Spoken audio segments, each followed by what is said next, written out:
Hi, ഇത് കണ്ടോ? പച്ച ചീരയും ചുവപ്പ് ചീരയും. ഇന്ന് രണ്ട് ചീരയും കൂടി മിക്സ് ചെയ്തിട്ടാണ് കേട്ടോ ഞാൻ തോരൻ വെച്ചത്. നല്ല ടേസ്റ്റായിരുന്നു മിക്സ് ചെയ്ത് വെച്ച സമയത്ത്. അപ്പോൾ വിചാരിച്ചു നിങ്ങൾക്കും അത് ഷെയർ ചെയ്യാമെന്ന് വിചാരിച്ചു. ഇതുപോലെ രണ്ട് ചീരയും ഒരുമിച്ച് കിട്ടുന്ന സമയത്ത് നിങ്ങൾ ഇതുപോലെ ഒന്ന് ട്രൈ ചെയ്ത് നോക്കണേ. നല്ല ടേസ്റ്റായിരുന്നു.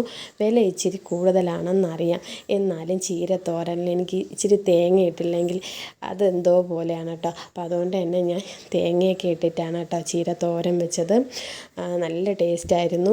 അപ്പോഴത്തേക്കും എന്താ ലച്ചുമ്മ വിളിക്കാൻ തുടങ്ങി, അമ്മയെ ലഞ്ചായോ എന്ന് പറഞ്ഞിട്ട്. അപ്പോൾ ലച്ചുവിന് കൊണ്ടുപോകാനായിട്ട് ചോറൊക്കെ എടുത്ത് വെച്ചേക്കുവാണ്. ഇന്ന് ചോറുണ്ട്, കൂടെ ചീര തോരനുണ്ട്, മുട്ട പൊരിച്ചതുണ്ട്, പിന്നെ സാലഡുണ്ട്, ഇഞ്ചി അച്ചാറുണ്ടായിരുന്നു. മോൾക്ക് വേണ്ടാന്ന് പറഞ്ഞു കേട്ടോ. പിന്നെ ഇന്ന് രാവിലെ ബ്രേക്ക്ഫാസ്റ്റ് കഴിക്കാൻ വേണ്ടിയിട്ട് ദോശയുണ്ട്, പിന്നെ കൂടെ ഉരുളക്കിഴങ്ങ് കറിയുണ്ട്. ഇന്ന് ചേട്ടനാണ് മോളെ സ്കൂളിൽ കൊണ്ടാക്കിയത്.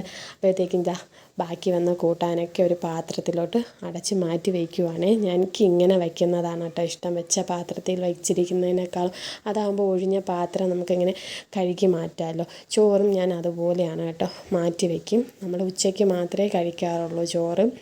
അപ്പോൾ എനിക്ക് നന്നായിട്ട് വിശപ്പ് തുടങ്ങി. ഞാൻ കഴിക്കാൻ പോവുകയാണ്. നിങ്ങളെല്ലാവരും കഴിച്ചോ? എൻ്റെ ചാനലൊന്ന് സബ്സ്ക്രൈബ് ചെയ്തേക്കണേ.